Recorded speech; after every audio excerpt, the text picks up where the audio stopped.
I am a duck. I am a duck. To Debbie, who has never wanted to be a duck.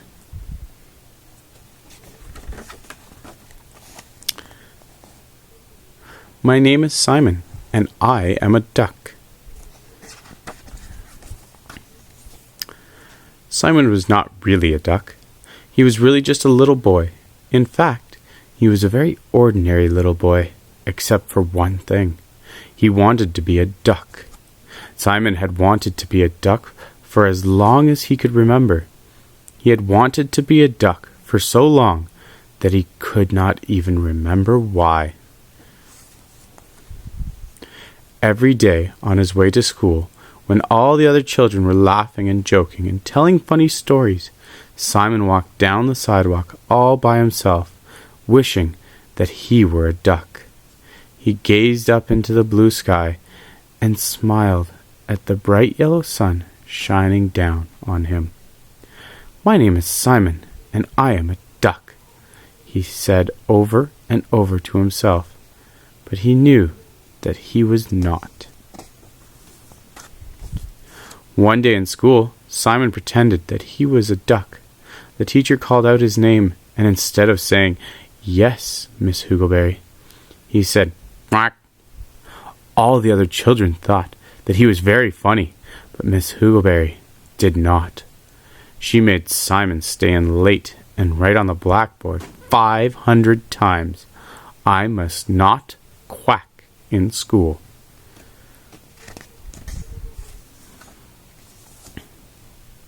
One night, as Simon was falling asleep, he thought he heard a duck flying around in his backyard.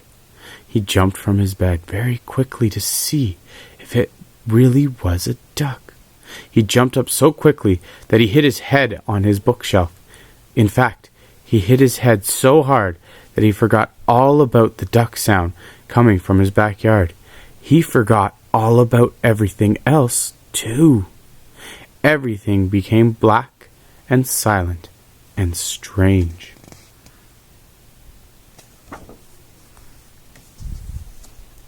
When Simon woke up, everything was still very black and silent and strange.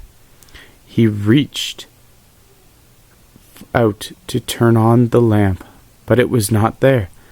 The more he felt around for it, the more confused he became. He did not understand at all.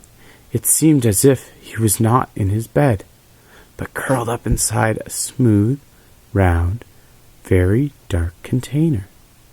"Well, it's not really round," said Simon to himself. "It's kind of egg-shaped." Egg-shaped? That gave Simon an idea. He drew a deep breath and kicked out as hard as he could. There was a loud cracking sound. Crack! Suddenly, everything was light. Simon blinked his eyes. He tried to rub them with his fingers, but his feathers got in the way. "My feathers!" cried Simon, and then he knew. "It's true! It's true!" he yelled. "I am a duck! My name is Simon, and I am a duck!" Yes, it was true.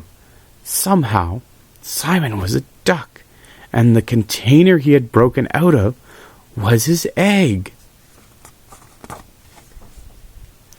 With a funny but very happy quack, Simon wobbled out of the nest that his egg was in, pushed through some tall cattails, and plopped into the big blue pond nearby. "Look at me!" he shouted, as he swam around in the little lopsided circles.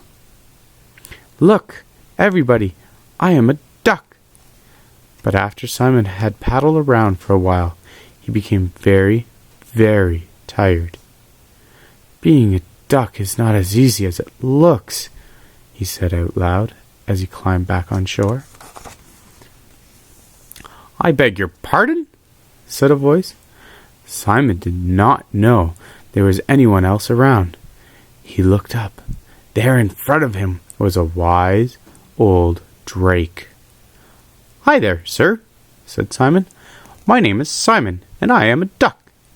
"Well, "You won't be a duck for very long if you carry on like that," replied the drake.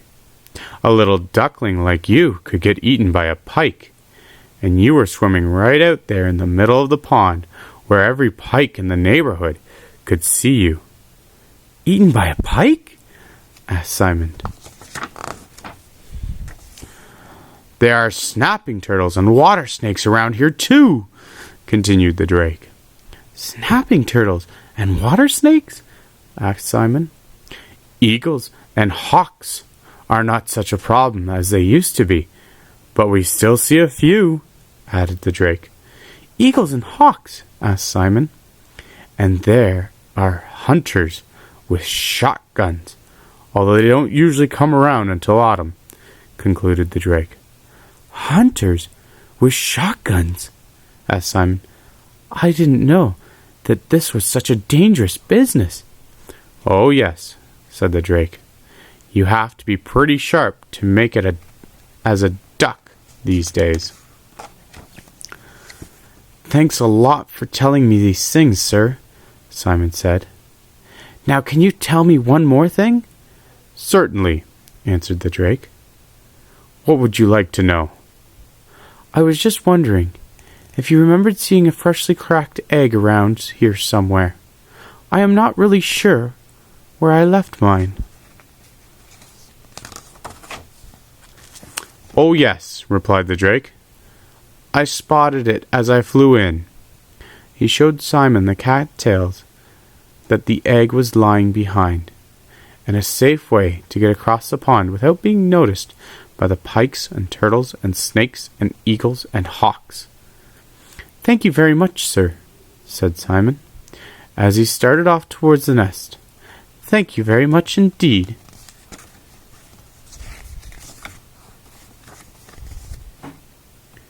Soon Simon was sitting in his nest between the two halves of the cracked egg.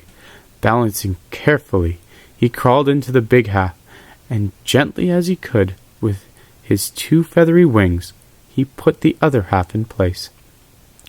The two halves fitted together very well. Everything was dark. "My name is Simon, and I don't want to be a duck any more," he said, hoping someone would hear. "Did you hear me out there?" he yelled. "My name is Simon, and I don't want to be a duck." Then he screamed as loudly as he could, "I don't want to be a duck!"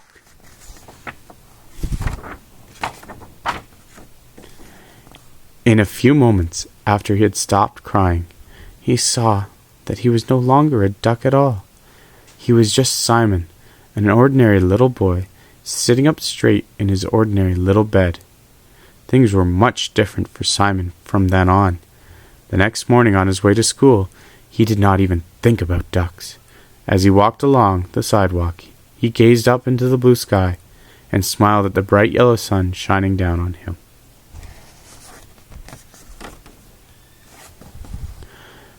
My name is Simon, and I am a moose. The end.